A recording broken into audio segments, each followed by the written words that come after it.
It's in the air. It's in the ground. It's in the sky. Football is back, boys. Welcome back to Play Action Takes, the NFL podcast on Apollo Media. Yeah. How are we doing, boys? I'm doing good, aside from the scary shit you just said, Stoney. Yeah. I thought COVID was in the air for a second. I didn't know what you were talking about. I was nervous. Yeah, I thought it was China. Yeah. Or who's to say? Who's to say? I mean, there's a presidential election on the horizon, but you know what else is on the horizon? Football. The body craves contact. We crave contact. We crave football. And we're back. The Play Action Takes, Apollo Media's NFL podcast, brought to you by Big City Wings, Houston's Wing Joint, Apollo's Wing Joint. Go check them out today. If you're in the Houston area, they've got 13 locations. They're an awesome sponsor, and they're an awesome partner. So shout out to Big City Wings. You should go try them today. We are here to preview the AFC South Division, home of the Houston Texans, the defending AFC South champions of the division.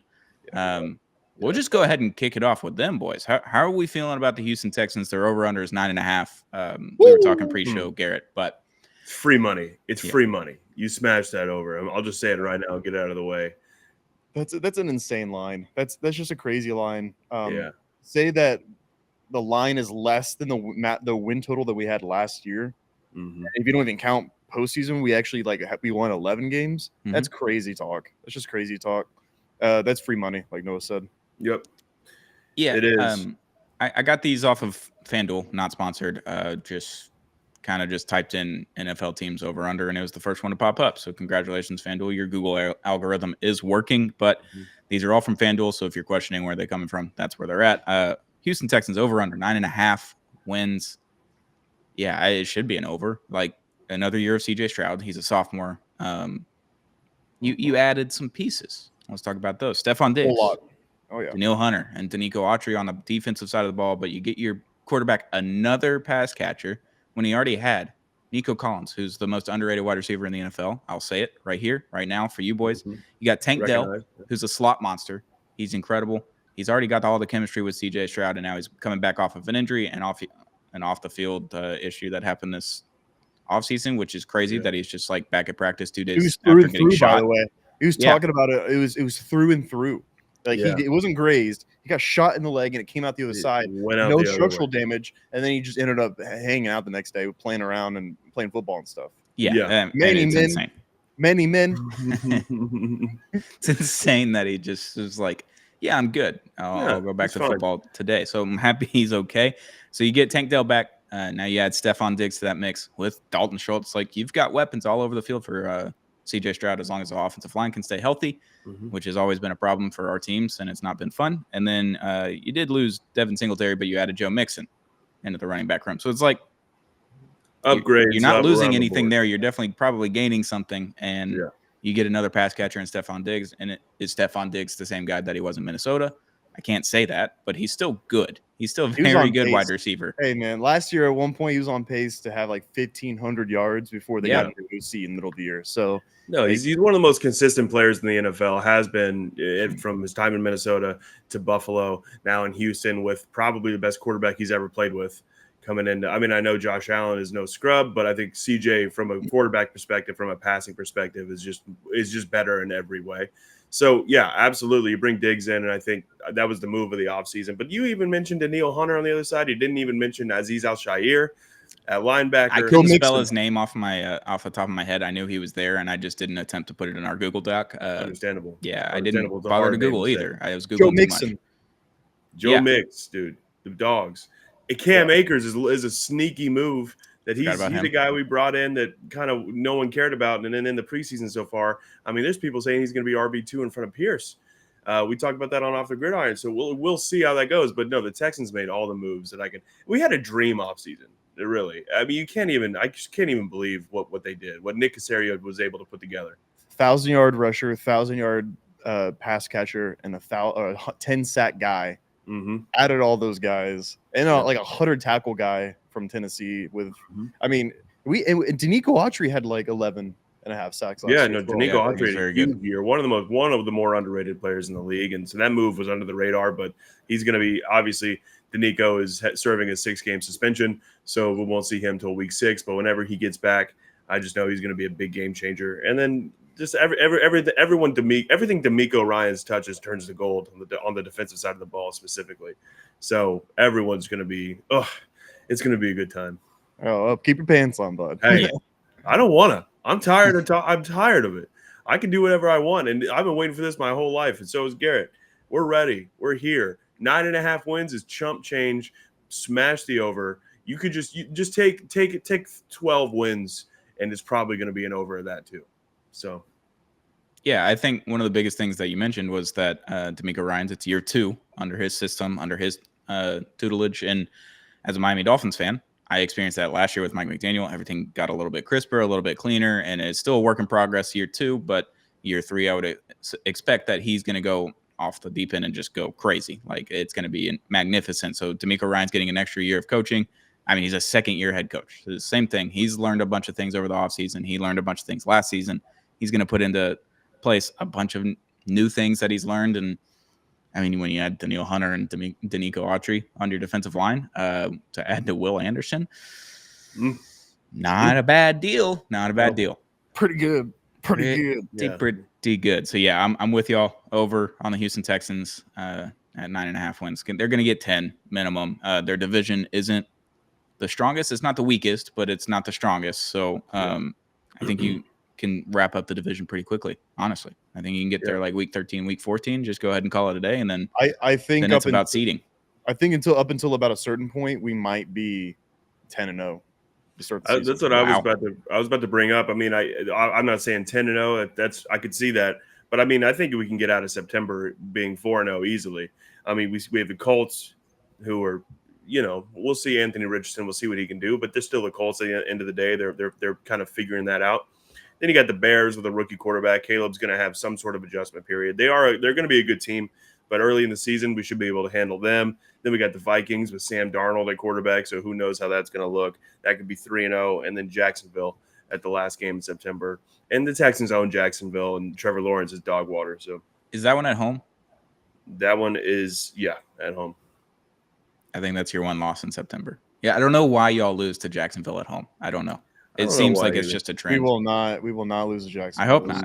I hate Jacksonville. We have Jacksonville week 1, so hopefully we just take care of them for y'all. Get them a loss right out of the way. So that's the Houston Texans. If you want more Houston Texans content, go over to Off the Gridiron on our Apollo HOU YouTube channel. Hit that subscribe button. We just hit 10,000 subscribers last week. Not a big deal. So thank you for subscribing. And if you haven't, just go ahead and hit that button and never miss any play action takes Off the Gridiron. Or if you're into other content, we got Beyond the Diamond. That's Astros. We've got Zero Gravity, NBA. We've got all kinds of content, some State of Mind, and then we got wrestling content and original content. Everything's on the channel at Apollo HOU on YouTube. Hit that subscribe button if you want more of these shows or any other shows that we do. We'll move on to the Jacksonville Jaguars. Your foe last year. They were in the lead with the last 2 weeks in the season, and all of a sudden they kind of tanked, and y'all won enough games. You stole the division from last week of the season. Yeah. So Jacksonville Jaguars over under is 8.5. I have no idea who they added, and they lost Calvin Ridley.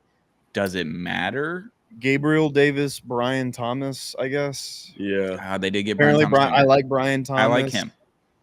I think they added some defensive pieces, but it doesn't matter though. No, it doesn't matter to me. I have no respect for the Jacksonville Jaguars. I've never had respect for them.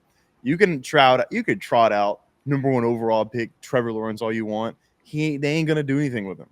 It's the Jaguars. The highest paid quarterback in the NFL, Trevor Lawrence, by the way. Yeah. The biggest contract in NFL history, Trevor Lawrence. That's ridiculous. That's worse numbers than Blake Bortles had in that same amount of time span with the Jacksonville Jaguars. He has worse numbers and less wins. He's just insanely overrated. He doesn't put it together. Mm-hmm. He has the attributes. He's got the big size, the arm talent. He can run around like Justin Herbert. Yeah. He's on the Jaguars. They will never bridge what he can do to what he will do. No, I mean, you wish Trevor would have maybe gone somewhere else, right? To a better team, better organization where he could have had more help, because you're right. He has all the intangibles you need to be a really high caliber quarterback in the NFL. He's built in a lab as a quarterback. He also looks cool, and he's got an arm on him, But the thing is, he's never going to put it together. Jacksonville, like you said, like Garrett mentioned, I'll echo the sentiments of having zero respect and thinking they're a phony franchise, and they should probably move to London and get out of that shithole city. Yep.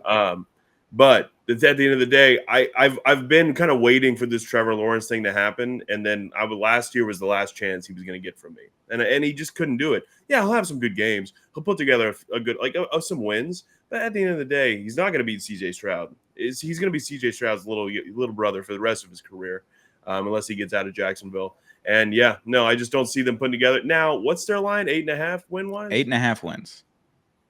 I can see him win 9. I could see him getting 9. But also, it's just in the AFC South, that's not going to be enough. And also, the Colts are going to play them hard. The Colts play everybody hard. The Colts played the Texans hard last year in Week 18. It was obviously to go to the playoffs. It was basically a playoff game, so you expect that. But the Colts are always going to play them hard. They got a good coach. I think the Colts might be better than them this year, depending on AR. So I don't know. I could see them winning 9, but that's the absolute max. Yeah, I'm kind of with you. Did they win 10 last year? Right? They won the same, or they won 9 last year. Yeah. I mean, it feels like they're the same team, and they have the same coach. They have the same quarterback. Worse, like you mentioned, the Calvin Ridley loss. Calvin Ridley goes away, but I mean, he did have 6 drop touchdowns in one game. I can't remember what game it was. Trevor Lawrence did. Everyone was in bounds, and they all dropped it, or they had one foot out of bounds and just couldn't complete it. Yeah. So he's had his troubles there. But have y'all seen the video of them during training camp, and it's the quarterbacks, and they're doing a fumble drill? So they dive onto the little thing, and people are hitting them with padded batons basically to try to make them fumble. And Trevor Lawrence immediately fumbled. Yeah, it wasn't he dove and he just lost the ball. Gone. And I've never seen a football player just be able to fumble at that rate all the time, because he's guaranteed a fumble every other game, if not one every single game. It's the craziest thing how much he fumbles, and that's the issue. It's turnovers. Yeah, exactly. Turnovers, and he's not clutch. He's not putting it together. I mean, the way that you lost the division last year, they had it locked up pretty much. After they won against us and they were 8-3 or some shit, it was their division to lose, and then they fucking lost it.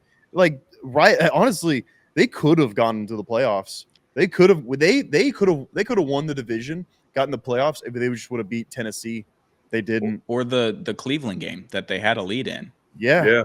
And then Cleveland came back Joe and Flacco. Beat them. Yeah, later in the season. Was that the last week of the season? Or maybe that was December. So, Jacksonville's kind of the same thing. Being 8-3 at one point and then only getting 9 wins in a season I will blame that on the quarterback. Yeah. I will blame that on leadership, and I will blame that on the most important player on the team. Because at some point, and sure, Doug Peterson's whatever it is, I don't know what his deal is, but at the end of the day, Trevor, you got to throw some wins together, Bubba.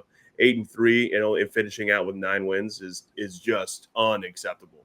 Because really, they just had to win one more game, and they win the division. And the Dolphins had the same scenario last year. They were kind of in the same boat. Not as bad as the Jaguars, but same thing. And all you had to do is win one game, take care of it. Division's yours if everything played out the same way against the Texans. But yeah, they're the same team. I don't trust the coach. I don't trust the quarterback. I don't trust the rest of the team. It is what it is. Jacksonville, welcome back to the football season. No respect. Go to hell and die. Go to hell and die. Outside of the Texans, this is the most interesting team in the AFC South. The Indianapolis Colts over-under is also 8.5 wins. Their key additions, they get a full season of Jonathan Taylor and Anthony Richardson. There you go. Here you go, bucko. And they added A.D. Mitchell from Texas in the draft, so another weapon for Anthony Richardson. Yeah. But if you have a healthy JT and a healthy AR heading into the season, you feel a little bit better. Because last year, Jonathan Taylor was on the pup. Anthony Richardson's gone in game 2 of the season, correct? He just gets the concussion, comes back, and then he's just gone in whatever week that was. So getting a full season of them is a huge addition, huge bump for the team. I'm not sure who they lost in free agency or trades or anything. It doesn't really matter. I don't trust them to win the division in this one, but I could also see them winning 9 games. They could do it, but I'm not going to trust them more than I trust Jacksonville to get 9 games because Jacksonville's the quintessential 9-7 team. Indianapolis, we just don't know what the quarterback fully looks like because we haven't gotten more than a game and a half out of Anthony Richardson. Yeah, I think Anthony Richardson might be one of the most overrated quarterbacks in the league right now. Yeah, it's just insane. It's just insane what the expectation is when he's there for a full season. If he can play a full season, the expectation is that they might be a playoff team. They will be a playoff team because they almost were with Minshew last year. But I have to argue that, hey, why do we think Anthony Richardson is just going to be so good over a season-long period? He's never been good over a season-long period. Never in his career. So why do we think automatically, oh, we get a full season of him? 11 wins, 10 wins, you know? I think it's so overrated. I'm not hating on the guy. Obviously, he's 250 and he's fast as hell and he can throw that ball 150 yards. Right. But I mean, I need to see a full season from you. You not running around making plays on the ground because that's what got him injured. You know, getting hit, running around. He needs to now stand in the pocket more, become more of a pocket passer. Right. I don't know if he can do that for a full season. We'll see. I've got 2 comps for Anthony Richardson, and it goes one of 2 ways. I think he's a similar player to Dak Prescott was in college. Run and can pass, but it's not very accurate, and he hadn't figured it out in college. Dak was kind of the same way. Wasn't the most accurate guy in college, but he was an elite college football player and elite college football quarterback. The other comparison is Tim Tebow, elite college football player and awful NFL player. And they're very similar builds. Anthony Richardson a little bit taller. He's more built like Cam Newton. I just haven't seen the arm do anything that Cam Newton can do. So maybe that's the third scenario. He just turns into Cam Newton. That could also happen. But Anthony Richardson just learns how to do precision, accurate passing. There's Dak Prescott. If he just gets above average in passing, there's Cam Newton. If he just can't figure out the passing, there's Tim Tebow. There's your 3 scenarios for Anthony Richardson. And if he becomes Cam Newton, then he's not going to have a full career because he's going to get injured. He gets his ass beat every. Yeah, well, and the thing is obviously when it comes to the Colts season, that's an X factor. But I really think Shane Steichen is more important in this situation because Shane is incredible. Well, we saw last year what he did with Gardner Minshew is a fine quarterback. He's not bad. He's very serviceable. But if Shane can do what he did with Gardner with AR, and if AR stays healthy, AR has all the tools that Gardner does times a million. So if he can just put those together, and like you mentioned, a full year of Jonathan Taylor, Michael Pittman's no slouch. Michael Pittman's great. AD Mitchell, we'll see what he can do. And their defensive side of the ball is a different story. I mean, it's whatever. But if Shane can put together that, it does have the potential to be an extremely high-powered offense if he can get the quarterback right and then just get everything clicking around him and that offensive line to protect AR as much as they can. It can work very well. Now, will it? I don't know, but it has potential. That's the issue. I can't remember what game it was, but I was watching Florida, and it was probably 2022. Anthony Richardson. It was a night game. I was in Miami. I was watching it in the living room, and I was just like, this guy's so fucking fun. They went up 2 touchdowns on 4 plays, immediately in the first quarter of the game. I was like, this is sick. All of a sudden, they just get tied immediately, and it's pick after pick or fumble after fumble. It was just every possession he did something wrong to where it looks like he doesn't have a brain. And it just fell apart, and they lost by 3 touchdowns. And they had a 2-touchdown lead within minutes of the game starting, and they just completely crumbled. They had a lead, I think, in the fourth quarter, throws a pick 6. It was just a disaster in Florida. But that was Florida Anthony Richardson.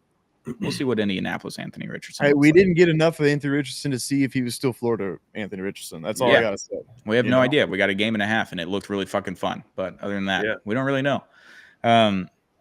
Yeah, they're a tweener. The 8.5 line is perfect. I could see him winning 7 games. I could see him winning 9 games. If it goes really well, they could win 10 games. If they just take Jacksonville's spot, they could win 10 games or 9 games. But you still have to take it from Jacksonville first.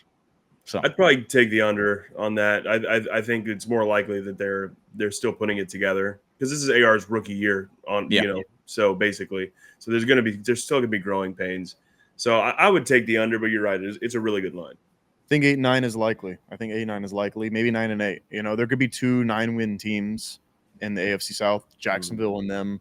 I think they're both just straight across talented, well-coached 9-win teams who aren't going to do anything. But if Anthony Richardson sucks, take the under big time. Like the opposite of the Pittsburgh Steelers for the last decade. Win 9 games but never make it. Yeah, that's pretty much what it is. Last team in the AFC South, the team that no one really cares to talk about, the Tennessee Titans. Over-under is 6.5 wins. Key additions, doesn't matter. key losses. They fired Mike Vrabel, who isn't like the best head coach, but he was a better head coach than who they hired because they hired a yes man for the GM and the owner, who's going to do exactly whatever they say. And Will Levis is still your quarterback, and they lose Derrick Henry, so there's your other loss. So, not looking good in Nashville, and they're about to put in billions of dollars into a new stadium in the next couple of years. So, sounds great. Yeah. I actually do kind of feel bad for Titans fans because they tried. They're trying. You know, they're like, oh, we'll get Ladarius. What's Ladarius Sneed from Kansas City. We'll get with Sneed from the Chiefs. We'll get Calvin Ridley. Oh, we'll do this. We'll do that. We'll make a few trades here and there. And I'm like, they're trying. I feel bad for them. You know, they still have Will Levis. Yeah, mayonnaise boy. Can't even think of the name, but the Bryce Callahan, some shit like that. That sounds right. Is it Bo Callahan from Draft Day? It could be. This guy could have. It could be a catch me if you can situation. This guy's not even a real coach. I don't know, but they're trying. They hate the Texans so much. They fucking hate the Texans so much that they're trying to build their roster and they're going in all win mode. And I'm like, you're not going to win though. You're not going to do that. Not with Will Levis. Not with Will. That's the thing. Like the Titans have a sneaky wide receiver room. They really do. Now that D-Hop's hurt, it's a little different. D-Hop's going to miss some time, but before that injury, I mean, it was D-Hop, it was Tyler Boyd, and Calvin Ridley, and that's nothing to scoff at all. But you got the mayonnaise king at the helm, and that's just can't. I'm sorry, Will Levis isn't going to do anything, and not in this division, not in Tennessee. He would need now if he goes to San Francisco. If Levis was on a team like San Francisco or something else, that's a different story. He might be able to put something together. But he's on a team where they're going to rely on him to be the playmaker and really kind of put the team on his back. And he's not capable. Not from what I've seen so far. I actually went and watched Will Levis tape this past week for just one reason and one reason only, to hurt myself. We rewatched some highlights from the Miami game Monday night in December where the collapse happened. But Will Levis is an interesting quarterback because he will make home run plays out of nothing, out of nowhere, a couple times a game. And you're like, wow, Will Levis, great quarterback. And everything in between is terrible. He will always take a sack. He is not particularly accurate when it comes to short, intermediate throws that have to get out quick. He doesn't read the field correctly a lot of the time, and it's chaos most of the time. And then all of a sudden he has like a 70-yard touchdown and a 43-yard touchdown. You're like, those are great numbers. He threw for 280 yards and 2 touchdowns, only 1 pick. And they won the game. Not bad. They needed those home run plays to win games, and they had multiple against Miami that game. And that's just what it is. He's a home run or a strikeout. He's Aaron Judge, but not Aaron Judge at the same time. He's Kyle Schwarber. Yeah, he's Kyle Schwarber. He's going to strike out more than he hits home runs, but the home runs are cool. So that's kind of what they're stuck with. But I also just looked up their draft picks. I kind of love what their first 2 draft picks. They got J.C. Latham, offensive tackle out of Alabama, and Tavondre Sweat from Texas, the defensive tackle. Sweat sucks. I don't know, man. That's the way to. And they have Jeffrey Simmons. Their defensive line's not horrible because you have one of the best defensive ends in the game, and then you added Tavondre Sweat to it. You get an offensive tackle. They're doing things the correct way, building through the trenches. We'll see what those players end up being, but I would assume the right step in the right direction. But I don't think the coach has any say anymore, like Vrabel did. I think Vrabel had more of a say than this guy. Yeah. And who knows how that ends up, because that typically doesn't really go well. Ask Brian Flores. There you go. You hit the head on the nail. But I just don't trust in their coaching, ownership, quarterback. They tried. They tried. Little baby. They hate us so much. They want to try to knock us out of it. Yeah. I don't even think they're concerned with winning the AFC South. I think they're concerned with just knocking the Texans out of contention. Yeah, I think I found out why the Titans may never be successful. They're too worried about Houston all of the time. And wearing the Oilers jerseys, having arguments about it online. Well, it was the franchise that moved, not the city. But we doesn't put a guitar pick on your shoulder pad like the Nashville Predators have. Do something Broadway. Do something with Nashville, because there's no oil in Tennessee. If you've ever been on Broadway, there's no oil there. There's country music and there's beer everywhere, and it's amazing. And those are 2 great things. It's a great time. You should embrace that. Yeah. Just do that and let the Oilers go back to Houston where they belong, where it's the capital of oils in America. Like, just go back there, put them back, put them in the cancer loop. Just give them back to Houston and call it a day and make a cool guitar country music theme. Like, get Morgan Wallen to do like your halftime shows or some shit. Like, he would do it. You got Post Malone now. He lives in Nashville because he's a country singer now. Like, just roll with that. Do a barbed wire country music theme helmet, and now we're cooking. They have Hawk Tua Girl. Miss Hawk Tua lives there. She's a Dolphins fan, so I hate to burst your bubble there. Bummer. Yeah, she's actually a Dolphins fan. I don't know why a lot of the South is Dolphins fans. Like, it just kind of randomly happens, and people in like Mississippi, Tennessee, they just end up being Dolphins fans. I think their daddies. They love Dan Marino. They love Dan Marino and the 80s Dolphins, so then they put it on to their kids. Barstool's Brandon Walker, his mom was highly attracted to Dan Marino in the 80s, so Brandon Walker became a Dan Marino Miami Dolphins fan because of his mom, essentially. It's that easy. I think that's what happened. So Tennessee, just give back the Oilers uniforms to Houston where they belong. Everyone in the world knows it except for you for some reason. You find a new country-themed uniform set to go along with it, and you have fun with your new head coach, GM, owner situation. Just quit 4 wins max. It's crazy. 4 wins max for them this season. I'm taking the under on 6.5. I'm taking the under. They're not winning. They won 6 games last year, so they hit the under on this. I would assume that they got worse because I don't think their defense is going to be as good because Mike Vrabel's not there. I think Vrabel is a key person for defense. I don't know if he's like the best head coach ever, but I think he's a fun coach to have, and I think the defense rallied around him. Yeah. And they lost one of their best players in franchise history. Derrick Henry is a problem to not have. Yeah, absolutely. We would rely on it. Trust me. I'd see how they played often. I'm watching them twice a year against my team.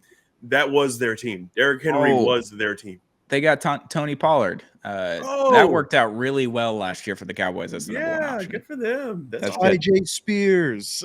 That's good. Asses. Quit trying to store a flow. Go get a real team. How about that? I mean, the stadium's like right next to Broadway, basically. Like, it's over the bridge, but you can walk to Broadway from the stadium. Just enjoy that while it lasts until you build your new one, wherever that's going to be. So that's the AFC South, boys. We're all taking the Texans to win the division, correct? Got to. I mean, if you do it, you're just trying to be different. Like the Texans, they've only gotten better. There's no reason to think they won't do better than they did last year. Simple as that. So if you want to do math, if you want to be a math boy, do the math. They're going to be better. Yeah, I agree. So Texans win the division. We took their over. Jacksonville's over. Indianapolis is under, and Tennessee's under. You got to take 2 unders for pretty much every division, I would assume, for it to work out. Math-wise, I'm not a math guy, but I would assume that's how it kind of works, especially when 2 of the over-unders are the exact same. So that's AFC South. Football's back, boys. Football's so back. We're middle of August. Is back. I love it. It's the best. Perfect timing too. Dog days have been not like bringing me down, man. Baseball dog days. Olympics got me through a lot, and since the Olympics have ended, it's like 6 days ago. I've been in a conundrum. Like, I don't know what to do. Like, I've been watching baseball like feverishly. Like, every single pitch I've been dialed in, and it's not October yet. You can't be dialed in for every pitch in the regular season. You just can't. It's not good for your mental health, man. It's a long season. I need football back in my life. We're less than 3 weeks away from we're 2 weeks away from college football. Like, that's so true. I think week 0 is next weekend. Week 0. No. The body. So think U of H plays, and I will be there. Yeah, the body craves contact. I'm gonna find my way to the Mississippi State Georgia game in Georgia somehow, hell or high water. I'm gonna drink a few tequila pineapples, probably. Well, that'll be in Miami. I'm definitely doing that in September. I'm gonna revisit my demons and go to the Tennessee Titans Miami Dolphins Monday night game in Miami. Oh shit! All right, hey, we just talked some shit about the Titans, so we'll see. We're gonna see what happens. We're gonna see what happens. Flipped. But we're gonna preview every single division. We're gonna have multiple episodes over the next few weeks, getting through every single division. We started with the AFC South. Houston Texans are our boys. You know, they're my boys too. Except for 1 week this season, I'll be rooting against them. But other than that, y'all are my boys. The Texans are my boys. I do like CJ Stroud, even though I kind of dogged him last offseason before he did anything. So I apologize for it in words and on podcasts. So I'm kind of scotch-free of that. So not a big deal. You're good. Not a big deal in my book. You're good in my book. You only called him like a certified dummy, and that he was like the dumbest person you've ever seen in your life. But it's okay. Like, don't worry about it. I didn't say that. Someone else did that we know. Very close, Des. That's it, boys. That's AFC South preview. This has been Play Action Takes, presented by Big City Wings, Houston's Wing Joint, Apollo's Wing Joint. Go check them out today, everything Houston area. This is an NFL podcast. We'll be back with some more NFL content very, very soon. Yeah, keep watch and subscribe. You know, I had no idea what I was trying to say there. Keep in touch. We're gonna come out with some cool stuff. We will. Peace. Watch football.